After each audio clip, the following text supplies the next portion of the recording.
안녕하십니까. 13페이지 25번 문제. 모자행 펀드. 이렇게 되어 있죠. 그래서 모자형 펀드다. 이런 얘기죠. 그러니까 이건 뭐냐면은, 자, 밑에 해설을 보면은, 둘째 줄에 동일한 투자 대상과 투자 전략을 가지는 동일한 투자 대상과 투자 전략이다. 그래서 동일한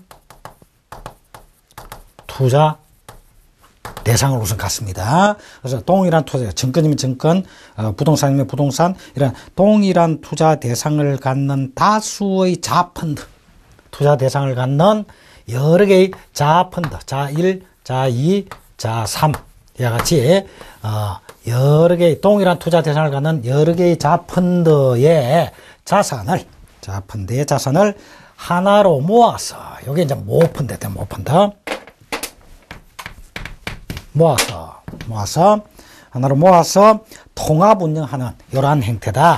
자, 모아서 해서 이제 모펀드에서 통합해서 운영을 한다. 이런 얘기죠. 그러면 이 자펀드 자1, 자2, 자3인데 투자 대상은 동일합니다. 이 동일한 투자 대상에 자의 자금, 자1의 자금, 자2의 자금, 자3의 자금을 모아서 모펀드로서 통합 운영하니까 소위 말하는 자금의 규모가 훨씬 크지죠. 그죠? 그래서 규모의 경제를 누릴 수가 있다. 이렇게 이제 볼 수 있죠. 규모가 큼에 따라서 그만큼 경제적이다. 유리해진다. 그래서 규모의 경제를 누릴 수 있는 이러한 형태가 모자행 펀드다라고 하는 건데, 자, 이런 모자행 펀드의 요건을 구체적으로 보면, 첫째, 자펀드가 모펀드의 다른 펀드에는 투자하지 말 것. 그래서 이 자펀드의 자금을 모펀드로 줘가지고 이걸 통해서 투자를 하는 거지. 모펀드를 줘가지고 투자를 하는 거지. 모펀드를 줘가지고 투자를 하는 것이지, 이 모펀드 위에의 다른 펀드에는 투자하지 말 것. 그 다음 다음에 자펀드와 모펀드의 집합투자업자는 동일합니다. 그래서 집합투자업자는 동일하다. 그럼 다음에 자펀드 외의 자가 모펀드에 투자하지 않는다. 이 자펀드가 아닌, 여기에 예를 들어서 또 K펀드가 있다. 이 K펀드는 이 모펀드에 투자하지 않는다. 그러니까 어디까지나 모펀드에 투자하는 것들은 전부 자펀드들만 투자하는 거죠. 그죠? 자펀드들만 투자하고, 자펀드 위에는 모펀드에 투자하지 않는다. 이런 얘기죠. 그죠?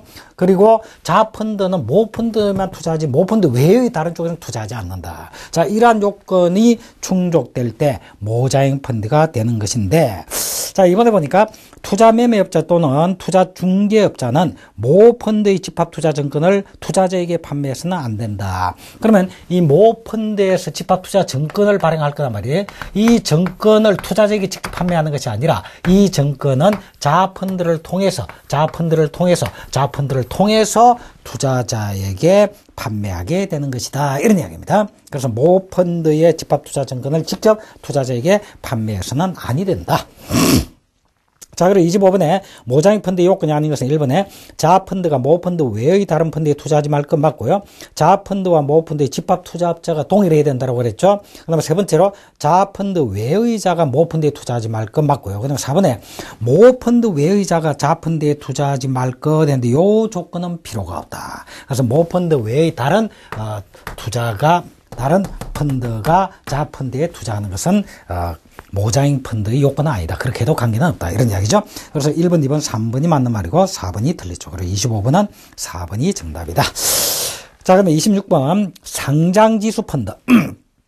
상장지수 펀드를 ETF라고 하는데, 자, 상장지수 펀드에 대한 내용을 14페이지 해설을 통해서 먼저 한번 봅시다.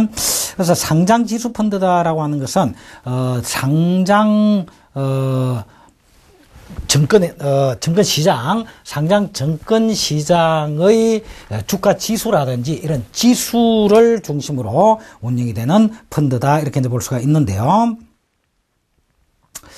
해설의 하나, 둘, 셋째로 보니까 ETF는 일정 단위 이상의 증권 실물 설정과 환매를 할 수 있게 하는 한편 집합투자 증권을 시장에 상장하여 일반 투자자들은 시장에서 매도하도록 한다. 그래서 집합투자 증권을 시장에다가 상장을 시킵니다. 상장을 시켜서 일반 투자자들은 시장에서 매도할 수 있도록 하는데, 이러한 ETF의 요건을 보면은 첫째, 다수 종목 종목의 가격 수준을 종합적으로 표시하는 지수의 변화에 연동해서 펀드를 운영합니다. 그래서 뭐 주가 지수라든지 또는 뭐 인덱스 펀드의 경우가 대표적인데 이런 뭐 코스피 200이라든지 이런 지수, 그 지수에 연동해서 운영되는 펀드다 이렇게 보시면 돼요. 그래서 다수 종목의 가격 수준을 종합적으로 표시하는 지수의 변동에 연동해서 운영을 해야 되고요.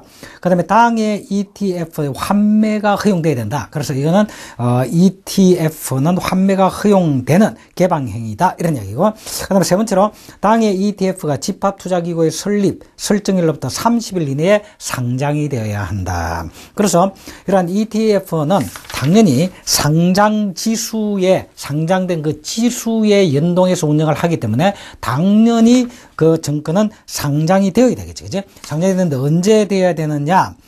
집합투자기구 설립일로부터 30일 이내에 상장되어야 된다. 30일 이내에 상장되어야 되고 또 환매가 허용돼야 되고, 그리고 운종 자체는 그런 지수에 연동해서 운영하는 이런 것들이 ETF다라고 하는 겁니다. 그다음에 두 번째로 ETF는 자산 종액의 30%까지 동일 종목의 증권을 운용할 수 있다. 그래서 ETF의 경우에는 자산 총액의 30%까지 동일 종목의 증권이나 주식 같은 동일 종목의 증권에 투자할 수가 있다. 이런 이야기죠. 30%까지. 그 다음에 세 번째로 각 ETF에서 동일 법인이 발행한 지분증권 총수의 20%까지 투자할 수 있다. 그래서 동일 법인이 발행한 주식이다. 동일 법인이 A 법인이 발행한 주식이다라고 할 때 거기에서는 그 발행 전체 20%까지 투자할 수 있지. 20%를 초과해서 투자할 수는 없다라고 하는 것이고, 펀드 자산의 30%까지 한 종목에 집중해서 투자할 수는 있다. 그럼 30%를 초과할 수는 없다라고 하는 겁니다. 자, 그러면 상장지수 펀드에 대한 설명도 틀린 것을 했는데 1번에 증권시장을 통해 적절하게 공표될 수 있는 다수 종목의 가격 수준을 종합적으로 표시하는 지수, 이게 바로 상장지수입니다. 대표적인 게 뭐 주가지수 이런 식으로 상장지수의 변화에 연동해서 운영하는 펀드를 말하고, 이러한 ETF는 설정일로부터 며칠 이내에 상장이 된다? 30일 이내에, 그지? 30일 이내에 상장돼야 한다. 그래서 2번이 틀렸고, 환매가 허용되어야 한다라고 그랬고, 그 다음에 동일 종목의 증권에 운용할 수 있는 한도는 자산 총액의 30%까지 가능하다. 이랬죠, 그지? 30%까지 가능하다. 자, 그래서 이게 정답은 2번이 정답이다. 자, 이제 27번 한번 봅시다. 집합투자재산의 보관에 관한 설명 좀 틀린 것은 이랬는데, 자, 집합투자재산. 그러면은 투자자들이 증권을 매수하고 그에 대한 자금을 판매사로 주면은 판매사를 통해서 그것은 신탁회사에서 보관하게 되죠. 그래서 자, 투자신탁재산은 수탁회사의 명의로 수탁회사가 보관한다. 다시 말해 수탁회사는 위탁이 아니고 수탁이니까 받는 신탁회사를 말합니다. 그래서 신탁회사 명의로 신탁회사가 보관합니다. 자, 그런데 투자회사의 경우는 어떻게 되냐? 투자회사의 자산은 회사 명의로, 투자회사 명의로 자산 보관회사에서 보관을 합니다. 그래서 투자신탁은 신탁계약에 의해서 신탁회사가 있죠. 그러면 수탁회사의 명의로서 수탁회사가 보관을 하지만 투자회사는 투자회사 명의로 보관이 이루어집니다. 투자회사 명의로 보관을 하는데 이걸 보관하는 회사가 자산보관회사다. 이런 얘기입니다. 자산보관회사가 보관한다. 그 다음에 세 번째로 대부분의 유가증권은 최종적으로 예탁원이 보관하게 된다. 그래서 수익증권이라든지 또는 주권이라든지 이런 것들은 일괄하여 예탁원이 보관하게 된다. 이런 이야기죠. 그 다음에 네 번째로 투자회사 재산, 투자회사 명의로 보관하죠. 투자회사 자산은 투자회사 명의로 보관하는 것은 맞죠. 근데 누가 보관한다? 자산 보관회사가 보관한다고 그랬죠. 그래서 투자회사 재산은 투자회사 명의로 자산 보관회사가 보관하는 것이고, 자산 운용회사는 자산을 보관하는 것이 아니고 자산을 투자 대상에다가 투자하도록 자산 보관회사에 운용 지시를 내려서 이렇게 운용하는 겁니다. 그래서 운용회사는 운용을 하는 것이지 자산을 보관하는 건 아닙니다. 그래서 자산 운용회사가 집합투자재산을 직접 보관하는 경우는 없습니다. 그리고 27번은 4번이 정답이다. 자, 그 다음에 28번 기억미연에 옳은 것은 이랬는데요. 평가 담당 임원, 운용 담당 임원, 준법 감시인으로 구성되며 신탁업자의 확인을 받아 집합투자재산 평가 기준을 마련한다. 자, 집합투자재산 평가 기준을 마련하는 것은 뭐냐? 집합투자재산 평가위원회입니다. 그래서 집합투자재산 평가위원회는 평가를 담당하는 임원, 그리고 자산을 운용을 담당하는 임원, 그리고 준법 감시인 이렇게 구성을 하고 신탁업자의 확인을 받아서 집합투자재산의 평가 기준을 마련을 합니다. 자, 그러면 신탁업자는 집합투자재산에 대한 집합투자업자의 평가가 법령 및 집합투자재산 평가 기준에 따라서 공정하게 이루어졌는가를 확인한다. 이 확인하는 것은 신탁업자가 확인합니다. 그래서 집합투자평가위원회하고 신탁업자와의 관계를 여기서 설명하고 있는 것인데, 일단 집합투자재산평가위원회에서는 평가 기준을 설정하고 신탁업자는 이러한 평가 기준에 올바르게 맞도록 평가가 이루어지고 있는가를 확인한다. 이렇게 보시면 되겠죠. 그래서 28번은 4번이 정답인데 자, 해설에 나와 있는 내용을 쭉 한번 읽어봅시다. 집합투자업자는 집합투자재산의 평가 업무를 수행하기 위해서 집합투자재산 평가위원회를 구성하여 운영하여야 한다. 이렇게 되죠. 그러면 집합투자재산이 얼마쯤에 해당되는가? 그 재산의 70%까지 대출을 받을 수 있다라든지, 또는 그 재산의 30%를 초과해서 동일 종목에 투자할 수 없다라든지, 이런 기준이 되기 위해서 집합투자재산에 대한 평가를 할 필요가 있겠죠. 그래서 그런 평가를 하기 위해서 집합투자재산 평가위원회를 구성하여 운영하여야 한다라고 하는 겁니다. 자, 그런데 이런 집합투자재산 평가위원회는 평가를 담당하는 임원, 자산을 운용을 담당하는 임원, 그리고 준법 감시인 이렇게 해서 구성이 되고 신탁업자의 확인을 받아서 평가 기준을 마련을 합니다. 평가 기준을 마련해서 신탁업자의 확인을 받아야 된다 이 말이죠. 그러면 신탁업자는 집합투자재산에 대한 집합투자업자의 평가가 법령에 맞도록 평가하고 있는가, 또는 그 마련한 평가 기준에 맞도록 평가하고 있는가라는 것을 확인하여야 한다. 이렇게 되겠죠. 자, 그래서 28번의 정답은 4번이 정답이다. 자, 그러면 29번 한번 봅시다. 집합투자재산의 평가 방법. 그러면 이러한 이제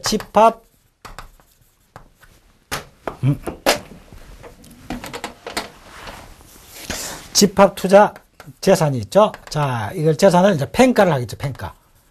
그래서 평가하는 방법. 원칙적으로는 시가로 평가함이 원칙입니다. 시장에서 거래되는 가격인 시가로 평가하는 것이 원칙이다. 원칙이다. 시가로 평가하는 게 원칙이다. 자, 그런데 신뢰할 만한 시가가 없으면 공정 가격으로 평가한다.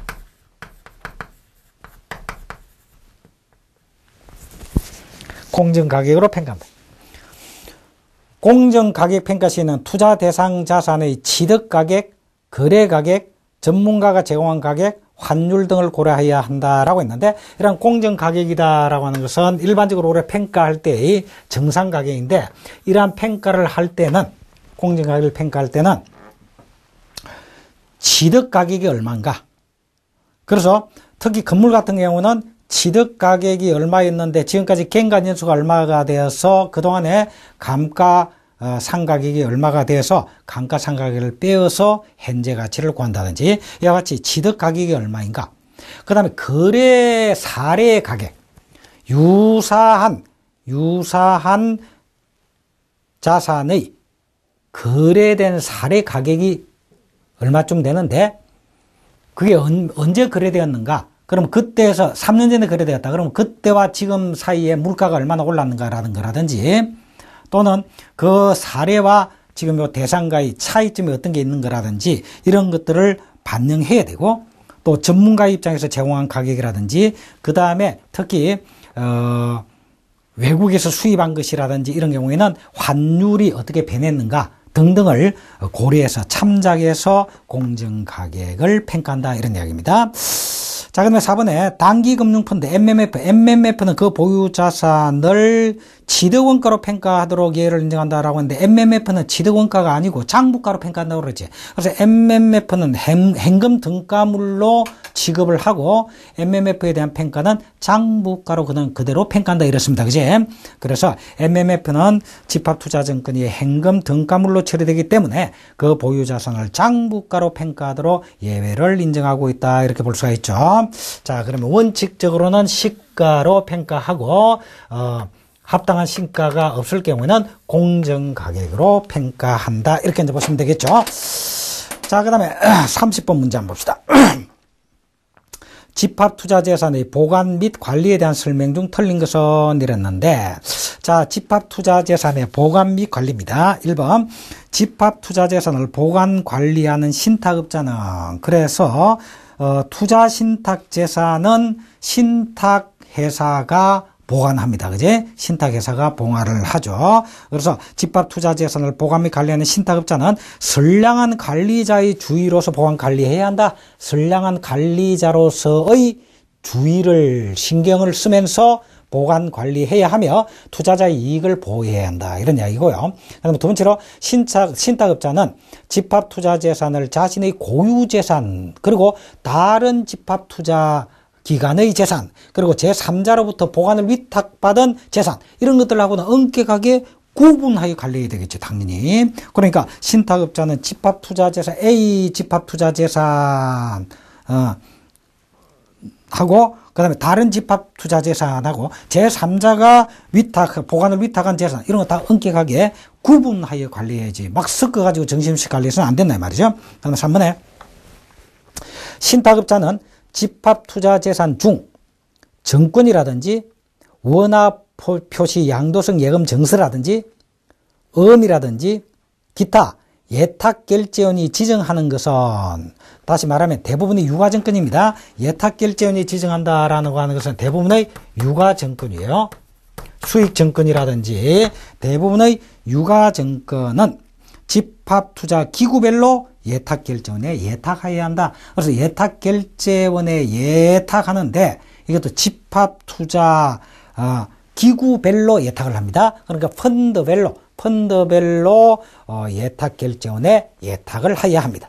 그다음에 네 번째로 신탁업자는 집합투자재산의 보관 외에 집합투자업자의 자산 운용 행위 등을 감시하는 행위는 할 수 없다라고 하는데, 신탁업자가 감시하는 행위도 합니다. 그래서 신탁업자는 수탁회사로서 이러한 집합투자재산을 보관하고 그 다음에 집합투자업자가 자산의 운용행위를 한다라든지 또는 평가를 한다, 자산에 대한 평가를 한다라고 할 때 평가 기준에 맞게 공정하게 평가를 하는가, 자산 운용행위도 공정하게 하는가 등등을 감시할 수 있습니다. 감시하는 업무도 수행할 수가 있습니다. 그래서 30번은 4번이 정답이다.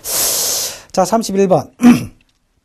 투자신탁의 해지에 관한 설명 중 틀린 것은 이렇습니다. 그래서 이제 투자신탁을 해서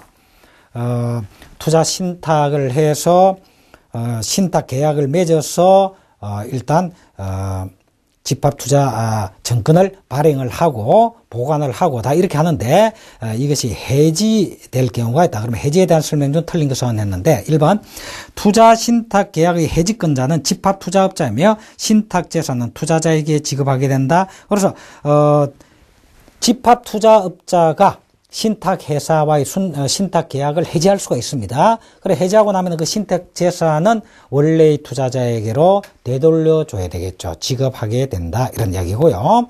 그다음 두 번째로 발행한 수익 증권이 매각되지 않거나 수익자의 환매 청구 시에는 일부 해지할 수가 있다. 그래서 수익 증권을 발행해서 투자자들이 다 그것을 매수하고 그럼 매각이 이루어지죠. 그래서 대금이 들어오고 이렇게 해야 되는데 그것이 매각되지 않거나 또 수익자 입장에서 환매 청구를 해왔을 때 이럴 때는 부득이 이런 신탁재산 중의 일부로서 환매를 해줘야 될 이런 문제가 생기겠죠. 그죠? 이럴 경우에는 일부를 해지할 수가 있다.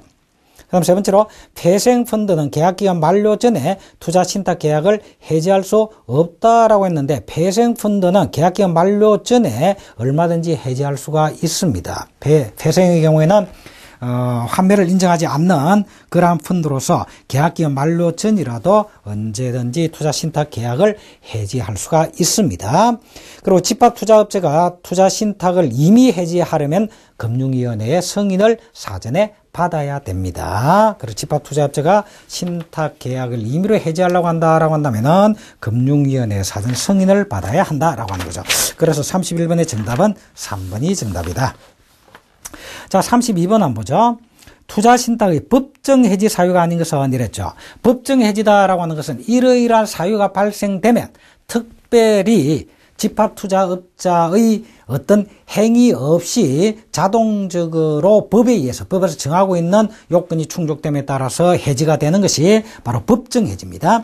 그럼 법정해지 사유 해가지고 쭉 나와 있죠. 그래서 법정해지 사유가 쭉 나와 있는데 대표적으로 신탁 계약 기간이 종료되면 당연히 해지되는 거죠. 그죠? 종료되면 당연히 해지되는 것이고 그러면 투자신탁의 경우는 수익자 총회에서 의결결정을 하는데 수익자 총회에서 투자신탁 해지를 결의하게 되었다라고 한다면 당연히 해지하게 되는 것이고 그 다음에 투자신탁이 흡수 합병당했다. 다른 투자신탁에 흡수 합병당했다라고 한다면 그 투자신탁의 신탁은 해지가 되는 것이고 그죠? 등록이 취소되었다. 해지가 되는 것이고 그죠? 그 다음에 이미 해지 사유가 발생되었다. 그러면 당연히 해지되는 것이고 그 다음에 수익자 전원이 동의했다. 수익자 전원이 투자신탁의 해지에 100% 동의를 했다라고 한다면은 이것도 법정 해지가 됩니다.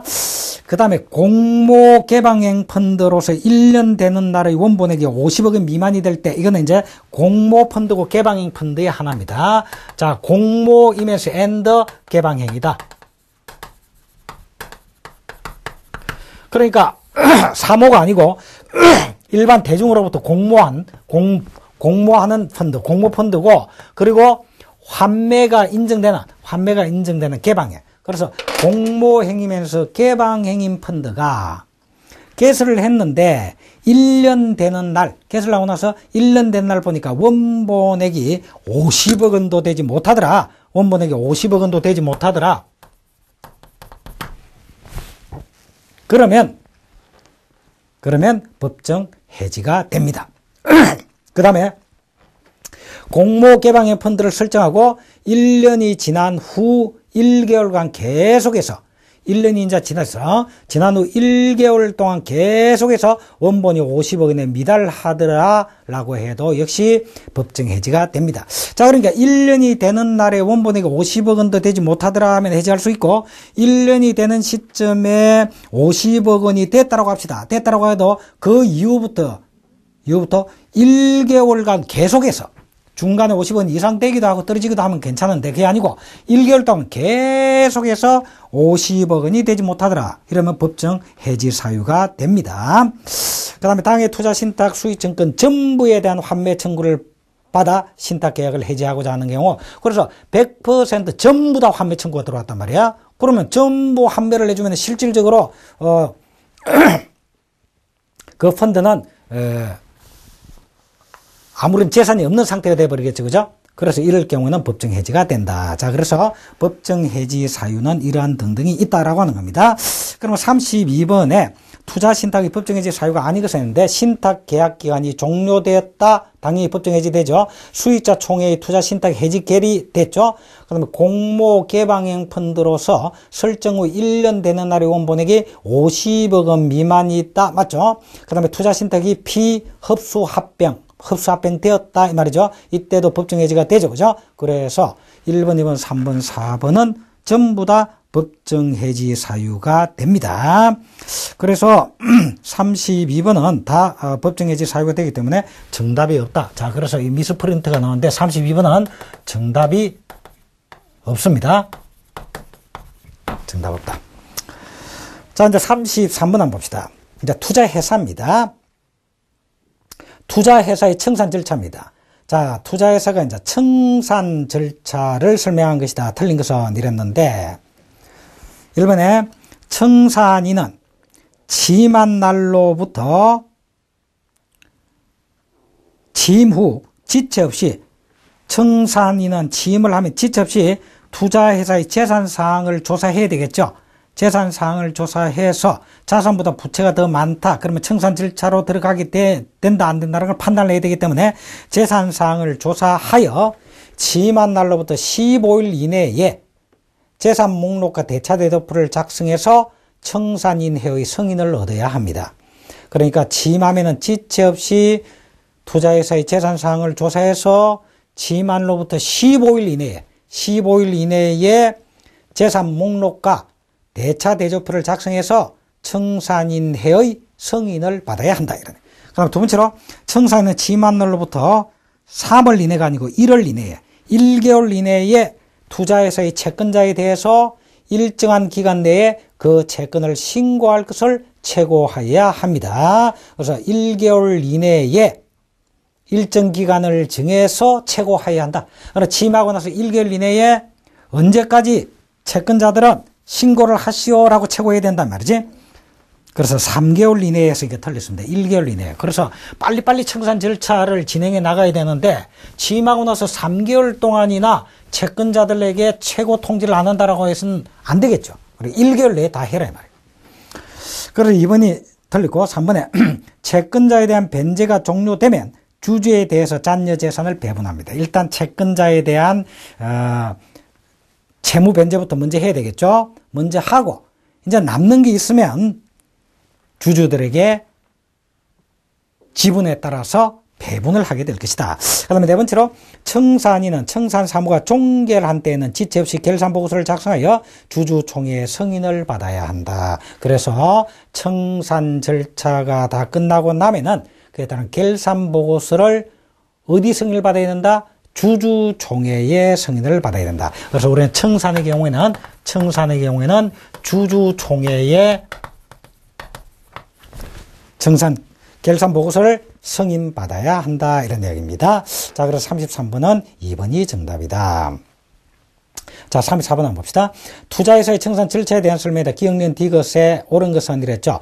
자, 청산인은 취임한 날로부터 얼마 이내에 투자회사의 채권자에 대해서 일정한 기간 안에 그 채권을 신고할 것을 최고한다. 이게 언제 이내? 1개월 이내. 그죠? 1개월 이내에 최고를 해야 되죠. 그죠? 그래서 1월 이내에 투자회사의 채권자에 대하여 일정한 기간 이내에 그 채권을 신고할 것을 최고하고, 만일에 이 기간 이내에 신고하지 아니하면 청산에서 제외한다라고 하는 뜻을 몇 회 이상 공고함으로 최고해야 되느냐? 2회 이상. 2회 이상. 한 번 하고 마는 게 아니다. 2회 이상 공고함으로써 최고하고, 이 경우 신고 기간은 최소한 1월 이상의 기간을 둬야 된다. 이런 이야기입니다. 그래서 1월, 2회, 1월 이런 관계다. 그래 이제 청산을 하려면 청산인이 자기가 취임했지. 청산을 취임하면 1월 이내에 언제까지 채권을 신고하시오 라는 걸 최고하는데, 언제까지라고 하는 그 기간은 최소한 1월 이상의 기간이 되어야 된다. 당장 내일까지 신고하시오 해서는 안 된단 말이에요. 최소한 1개월 이내에 1개월 이상의 기간은 줘야 된다.